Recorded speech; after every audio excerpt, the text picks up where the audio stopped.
மகாபாரத போர் முடிஞ்சு பஞ்சபாண்டவர்கள் இந்த உலகத்தை முழுக்க ஆட்சி பண்ணிட்டு இருந்தாங்க. அந்த சமயம் கிருஷ்ண பகவான் அவரோட அவதார நோக்கம் முடிஞ்சிருச்சு அப்படின்னு சொல்லிட்டு அவர் திரும்ப நாராயணனா அவர் வைகுண்டம் போய் சேர்ந்துட்டாரு. கிருஷ்ணர் போனதுக்கு அப்புறம் பஞ்சபாண்டவர்களுக்கு அவங்களோட இந்த உலக வாழ்க்கையில ஆர்வமே இல்லாம இருந்தாங்க. அதனால அப்ப என்ன பண்ணாங்க அப்படின்னா, பஞ்சபாண்டவர்கள்லாம் சேர்ந்து அபிமன்யோட மகனான பரிஷித் மகாராஜாட்ட அவங்க ஆட்சி உரிமையை ஒப்படைச்சிட்டு அவங்க தீர்த்த யாத்திரை கிளம்பவும் செஞ்சாங்க. பஞ்சபாண்டவர்களும் திரௌபதியும் சேர்ந்து அவங்க பல தலத்துக்கு போய் அவங்க தரிசிச்சுட்டு வந்துருந்தாங்க. பல தீர்த்தத்தில் நீராடினாங்க. இருந்தும் அவங்க மனசில் ஒரு அமைதி அப்படிங்கிறதே வரல. அந்த சமயத்தில் அவங்க கைலாய மலைக்கு போய் அடைஞ்சாங்க. அப்போ கைலாய மலையில் சிவபெருமானை பார்க்கறதுக்கு அவங்க மலையேறவும் ஆரம்பித்தாங்க. அந்த சமயத்தில் பஞ்சபாண்டவர்களில் ஒருத்தர் பின்னாடி ஒருத்தர் உயிர் விட்டு அவங்க இறக்கவும் செஞ்சாங்க. கடைசியாக தர்மர் மட்டுமே மிஞ்சி இருந்தார்.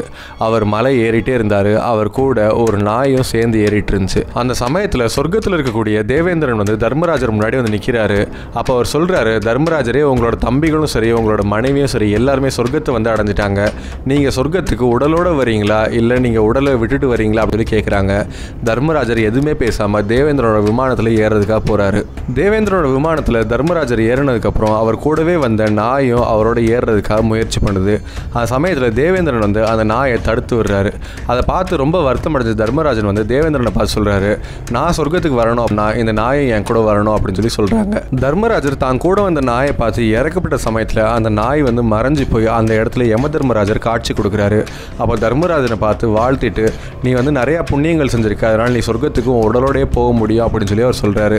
இதை கேட்டு தர்மராஜன் ரொம்ப சந்தோஷப்படுறாரு. அந்த சமயத்தில் தேவேந்திரனோட விமானத்தில் தர்மராஜன் அவர் சொர்க்கலோகத்துக்கும் போகிறாரு. அங்கே போய் பார்த்தோம் அப்படின்னா அவர் கண் அவராலே நம்ப முடியல. ஏன்னா அப்படிப்பட்ட ஒரு ஆச்சரியமான சம்பவத்தை அவர் பார்த்தாரு. அப்படி தர்மராஜர் சொர்க்கத்தில் என்ன பார்த்தாரு, தர்மராஜரே வியக்க வைக்கிற அளவுக்கு சொர்க்கத்தில் என்ன இருந்துச்சு, சொர்க்கம் எப்படி இருக்கும், இது மாதிரி நமக்கு நிறைய கேள்விகள் இருக்கலாம். இதுக்கெல்லாம் பதில் தெரியணும் அப்படின்னா இந்த வீடியோ ஸ்கிப் பண்ணாமல் முழுசாக பாருங்கள்.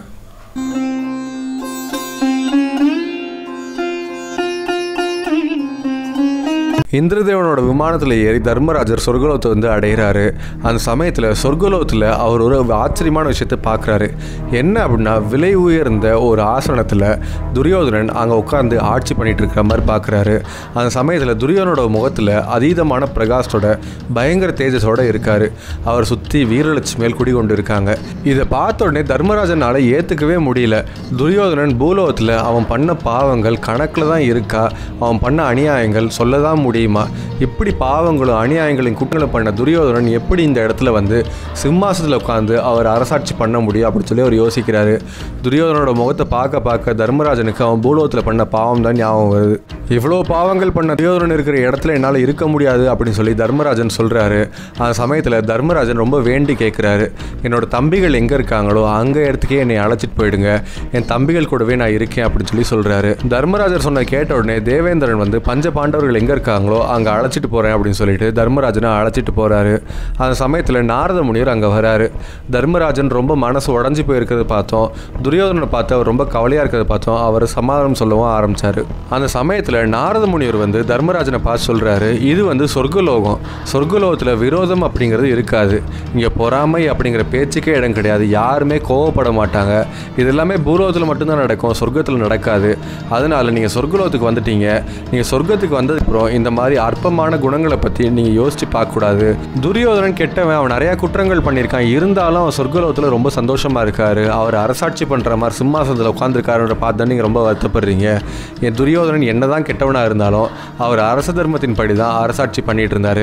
அதனால தான் அவருக்கு சொர்க்கத்தில் இந்த இடம் கிடைச்சிருக்கு அப்படின்னு சொல்லி நாரத முனிவர் சொல்கிறாரு. ஆனால் நாரத முனிவர் சொன்னது தர்மராஜனால ஏற்றுக்கவே முடியல. இது ஏதோ ஒரு நேர்மையான விளக்கம் மாதிரி தர்மராஜனுக்கு படலை.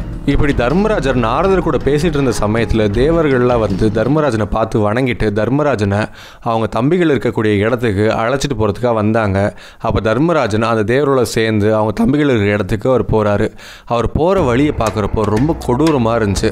அந்த பாதையில் வந்து நிறைய ரத்தங்கள் இருந்துச்சு, மாமிசங்கள் இருந்துச்சு, எல்லா இடத்துலையும் எலும்புகள் இருந்துச்சு. அதோடு சேர்ந்து மோசமான துர்நாற்றம் வீசிட்டு இருந்துச்சு. இதெல்லாம் பார்த்துட்டு இருந்த தர்மராஜனால் சகிச்சு கொள்ளவே முடியல. அந்த சமயத்தில் அவர் தேவதூதர்கள்ட்ட வந்து சொல்கிறாரு, என்னால் இதுக்கு மேலே இங்கே இருக்க முடியாது, என்னை கூட்டிகிட்டு போயிருங்க அப்படின்னு சொல்லி சொல்கிறாரு. பார்க்குறாரு. அந்த சமயத்தில் நரகலோகத்திலிருந்து அதீதமான கஷ்டங்கள் அனுபவிச்ச மாதிரியான ஒரு குரல் வந்து கேட்குது.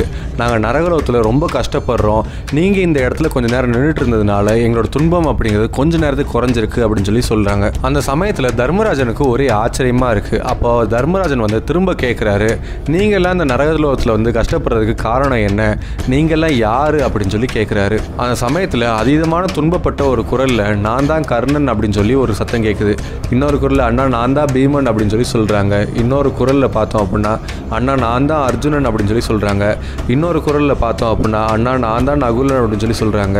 இன்னொரு குரலில் பார்த்தோம் அப்படின்னா நான் சகாதேவன் அண்ணா அப்படின்னு சொல்லி சொல்கிறாங்க. இன்னொரு குரலில் பார்த்தோம் அப்படின்னா ரொம்ப அழுதுகிட்டே சொல்கிறாங்க நான் தான் திரௌபதி அப்படின்னு சொல்லி சொல்கிறாங்க.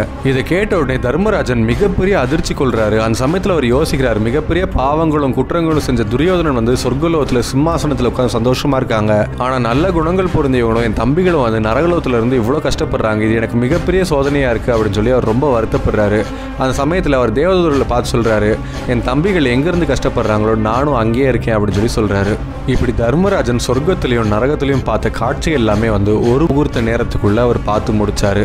அதுக்கப்புறம் இது எல்லாமே தலைகீழாக மாறிடுச்சு. அந்த சமயத்தில் அந்த இடத்துக்கு யம தர்மராஜர் வராரு. அப்போ அவர் தர்மராஜனை பார்த்து சொல்கிறாரு, இது வரைக்கும் நீ பார்த்தது எல்லாமே மாயா தோற்றங்கள், இதெல்லாம் உண்மை இல்லை அப்படின்னு சொல்லி சொல்கிறாரு. யம தர்மராஜா கூட வந்த தேவேந்திரன் வந்து யுதிஷ்டனோட தம்பி பாசத்தை பார்த்து அவர் பாராட்டி புகழ்கிறாரு. தம்பிகள்லாம் நரகத்தில் தான் இருக்காங்க அப்படின்ற விஷயம் தெரிஞ்சதுக்கு அப்புறமோ நான் தம்பிகளோட இருக்கேன் அப்படின்னு சொல்லி நீங்கள் சொன்னீங்க இல்லையா, நீங்கள் தம்பி மேலே வச்சிருக்கக்கூடிய பாசத்தை பார்த்து நான் ரொம்ப வியக்கிறேன் அப்படின்னு சொல்லி தேவேந்திரன் தர்மராஜனை பார்த்து சொல்கிறாரு. அந்த சமயத்தில் யம தர்மராஜன் யுதிஷ்டனை பார்த்து சொல்கிறாரு, பூலோகத்தில் யாரெல்லாம் வந்து அரசாட்சி பண்ணி நாட்டை ஆட்சி பண்ணாங்களோ அவங்கெல்லாம் இங்கே மேலோகம் வரப்போ அவங்க நரகத்தை ஒரு முகூர்த்த காலம் கண்டிப்பாக பார்த்தே ஆகணும், அதனால தான் உங்களுக்கு இப்படிப்பட்ட தோற்றங்கள் தெரிஞ்சது அப்படின்னு சொல்லி சொல்கிறாரு. யம தர்மராஜன் சொன்ன விஷயத்தை வந்து கேட்டு தெரிஞ்சுக்கிட்ட யுதிஷ்டன் வந்து நாரத முனிவரை பார்த்து அவர் சொல்கிறாரு, நாரத முனிவரே உண்மை என்னன்னு தெரியாமல் நான் உங்களை பார்த்து நீங்கள் சொன்ன விஷயம் எல்லாமே வந்து ஒருதலைபட்சமாக இருக்குது அப்படின்னு சொல்லி உங்களை நான் தப்பாக நினச்சிட்டேன், என்னை மன்னிச்சிருங்க அப்படின்னு சொல்லி கேட்குறாரு. அதுக்கப்புறம் தர்மராஜன் ஒரு முகூர்த்த காலத்துக்குள்ளே அவர் நரகம்னா என்ன, நரகம் எப்படி இருக்கும் அப்படிங்கிறது தெரிஞ்சதுக்கப்புறம் அவரோட மனித உடலை விட்டுட்டு அவர் ஒளி பொருந்திய தேவ உடலை அவர் அடையவும் செய்கிறாரு.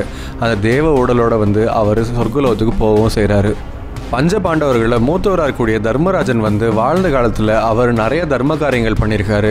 அது மட்டும் இல்லாமல் அவர் தர்மத்தை தவறி அவர் நடந்ததே கிடையாது. அந்த தர்மத்தின் பலனாதான் அவர் மேலோகத்துக்கு அவர் மனித உடலோடைய போகிறதுக்கான வாய்ப்பு கிடைச்சிது. அங்கே ஒரு முகூர்த்த காலத்தில் அவர் நரகம்னா என்ன, நரகலோகம்னா என்ன அப்படிங்கிறது தெரிஞ்சுக்கிட்டாரு.